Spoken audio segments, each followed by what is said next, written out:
With existing environmental changes in the world, everyone is on the speed of coming up with policies to help curb impact that can be generated on the environment, which results to climate change.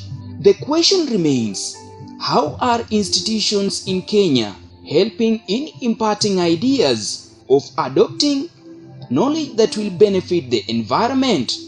In the outskirts of Kakamega County lies Sigalagala National Polytechnic, one of the non-Tvet institutions in Kenya, covering more than 30 acres of land. The institution has come up with environmental policy which addresses water conservation, food security, tree planting and waste disposal.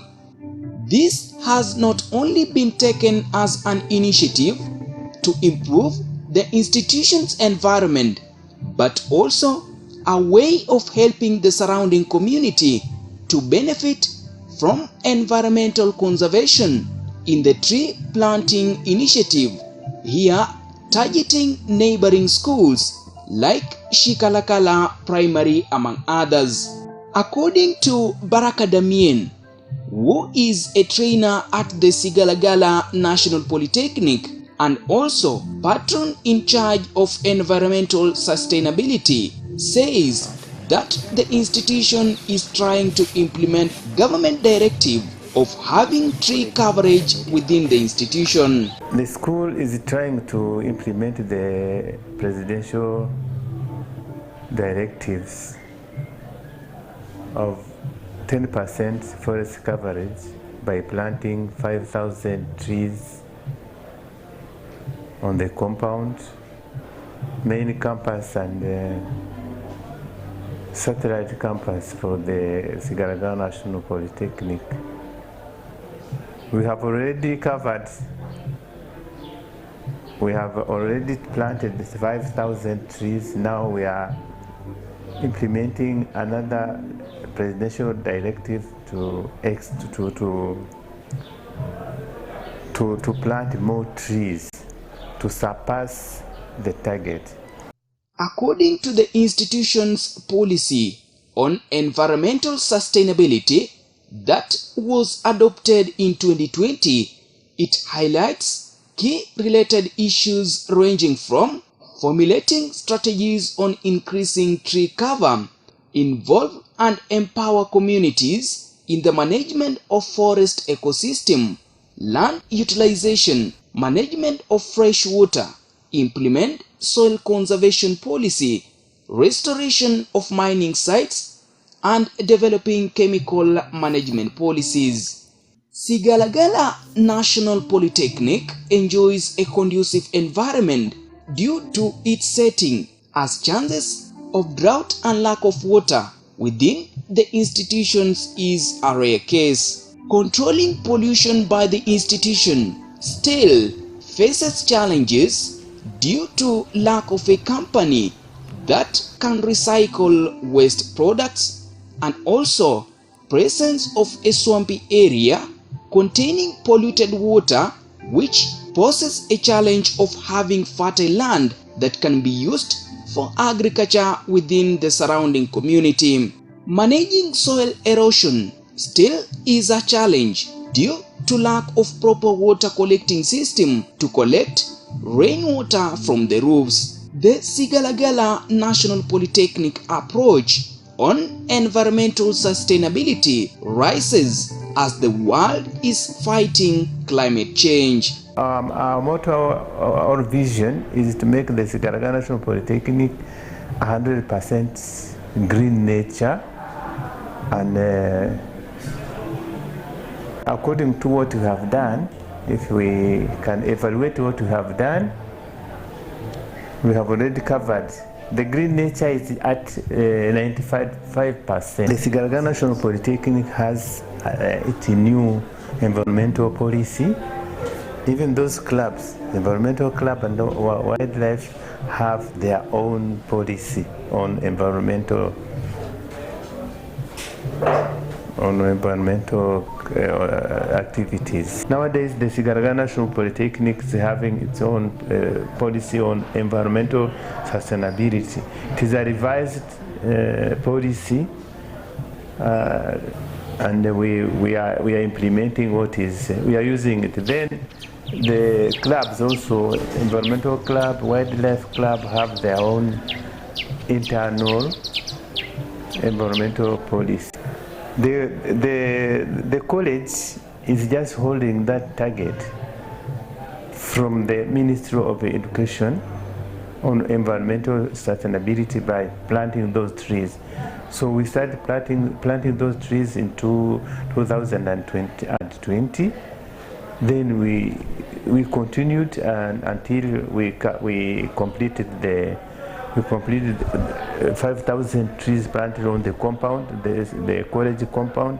Then we expanded to the tree planting to our satellite campuses such as Maturu campus, West TTI, Mumias West TTI, and Sabatia, and all those satellite campuses. In fact, as far as climate change is concerned, this area doesn't have any problem of rain. It rains throughout. We don't have dry seasons as such. And this school and the community, normally when you have an environmental audit, we normally survey the whole school. Then after the school, we go out to where students live in the hostels, outside hostels. Then also we visit the local community, because when they are doing the audit, they normally try to see how the school is related to with the local community. So as far as climate change, we don't have dry season or anything that shows that the climate has changed. It is affecting the school, it's affecting the local community. This area has rain throughout the year. The school has a company that is in charge of cleanliness, general cleanliness. They normally collect garbage or waste and heap them at the dumping site. The problem we have here is that we don't have a company that can collect the waste for recycle and take it out of the school for recycle. We normally burn the waste on the compound, which is none of the one of non-conformity, major one non-conformity that we have in this school. So we cannot deny that there is pollution. Once they burn the waste on the compound, it's already polluting the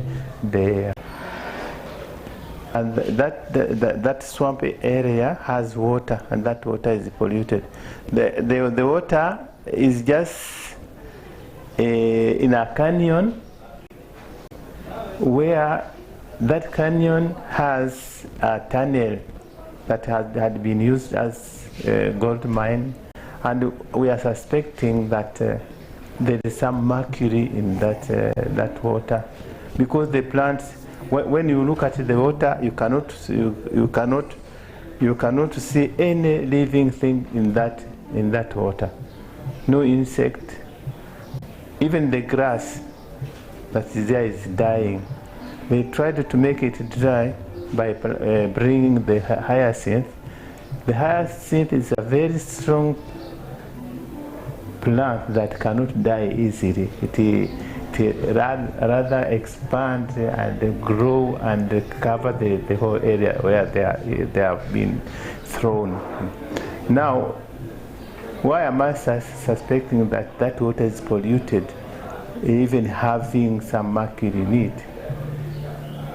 All those plants are dying even during the rain season. Then you cannot see even a frog in that water. And that water flows down to the local populations, rivers, and people. The population is using that water, which means that maybe people will be getting sick slowly and die by slowly. That water will mix with the water. That's, I'm saying that it flows into the population's river. So chemical hazards normally affect people slowly. The people die slowly. Without it is not like a disease that can erupt immediately and people die, but it kills slowly. It is a poison. Challenges we have many challenges in the school's environment. For example, we don't have a system of collecting the rain from the roof. I mean the roof rain collection. We don't have that one. The water flows wherever it goes, then it can also cause the soil erosion on the school compound, even outside the school compound. That's the challenge of water collecting. Another challenge is just we should have a system of collecting garbage, I mean waste, in a system that we call segregated collection, which means where organic papers, metals to be separated. Then we also try to ban plastic use, bottles, paper bags.